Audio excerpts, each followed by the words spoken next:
এক মায়ের আজ যেমন খুশির সীমা নেই, আরও 2 মা কিন্তু এখনো উৎকণ্ঠার প্রহর গুনছেন। দানিশ অর্থাৎ সোনালী খাতুনের স্বামী এবং সুইটি খাতুন যারা এখনো আটকে রয়েছেন বাংলাদেশে, তাদের কবে ছাড়া হবে এই নিয়েই কিন্তু এখন উদ্বেগে রয়েছে তাদের পরিবার। ছেলেকে দেশে ফেরাতে হাত জোড় করে আর্তি জানাচ্ছেন দানিশের মা। এখনো বাংলাদেশে 4 জন আটকে রয়েছেন, তার মধ্যে তাঁর ছেলে রয়েছেন। বাংলাদেশে আটকে সোনালীর স্বামী সহ 4। চিন্তায় সোনালীর স্বামী দানিশের পরিবার। ছেলেকে দ্রুত ফেরাতে কান্না মায়ের। একই অবস্থা সুইটির পরিবারেরও। বাংলাদেশে না বাপ আছে না, আমাদের কোনো 14 পুরুষই আমাদের ওখান থেকে নাই। এইখানেই ভোট, এখানে আমাদের বাপ দাদা, আমাদের পর দাদা সব এইখানকারই। আমাদের মেলা চিন্তা নাই, ঘুম আসে না। আমাদের ছেলের উপরে রহম করুক, আমরা ওদের হাতে পায়ে ধরছি, আমাদের ছেলে আমাদেরকে ঘুরিয়ে দেব। একই অবস্থা সুইটি বিবির পরিবারেও। সোনালী ফিরেছেন, কিন্তু বাংলাদেশে আটকে রয়েছেন প্রতিবেশী সুইটি বিবি আর তার 2 নাবালক সন্তান। পরিবারে উৎকণ্ঠা, কবে ফিরবেন সুইটিরা, প্রহর গুনছে পরিবার।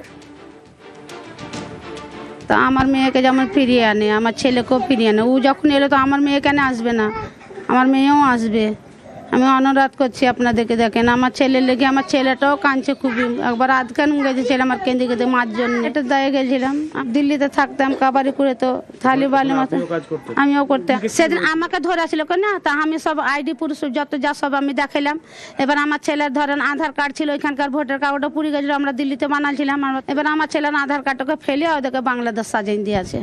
কি বলবেন যে আমার ছেলে দেখে যেমন ফিরিয়ে দেয়, আর কিছু চাই না। আর এরই মধ্যে তৃণমূল সাংসদ শামিরুল ইসলামের প্রতিনিধি তিনি বিস্ফোরক দাবি করছেন। তিনি বলছেন বাংলাদেশি তকমায় কয়েকশোকে সীমান্ত পার করানো হয়েছে এবং এখনো পদ্মা পাড়ে আটকে রয়েছেন কমপক্ষে 800 জন। সোনালীদের ফেরাতে গত 44 দিন বাংলাদেশে রয়েছেন মফিজুল শেখ। সাংসদ শামিরুল ইসলামের হয়ে বাংলাদেশে আইনি লড়াই লড়ছেন এই মফিজুল। সোনালী এবং তার ছেলে ফিরতেই বিস্ফোরক সাংসদের এই প্রতিনিধি। গত 7 মাসে 800 জন বাংলার বাসিন্দাকে সীমান্ত পার করা হয়েছে বলে অভিযোগ। বিস্ফোরকে অভিযোগ সাংসদের প্রতিনিধি মফিজুল শেখের। গ্রেফতারের পর দিল্লি থেকে বিমানে অসমে সোনালী সহ 6।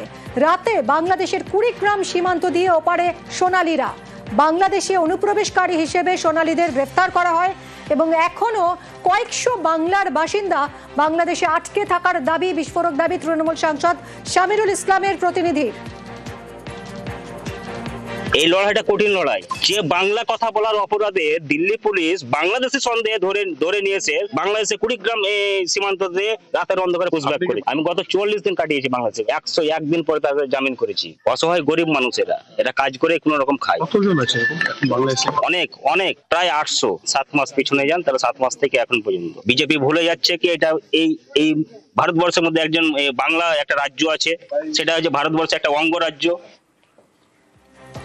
দেশে ফিরলেন সোনালী খাতুন, তবে এই যে বাংলা বলায় বাংলাদেশি তকমা দিয়ে জোর করে বাংলাদেশে পাঠিয়ে দেওয়া, তাই নিয়ে তরজা চলছে।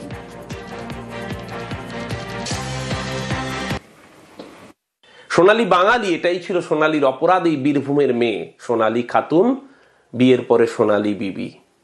তার জন্য যারা বাংলাদেশের জেলে এতদিন সোনালীকে তার নারেক নাবালক পুত্র সহ পচতে বাধ্য করলো, বাঙালি প্রতিটা হিসেবের বদলা আগামী 2026-এ তো নেবেই। তার সাথে সাথে যতদিন বাঙালির অস্তিত্ব থাকবে, বাঙালি এই রাজাকারদের গদ্দারি ক্ষমা করবে না।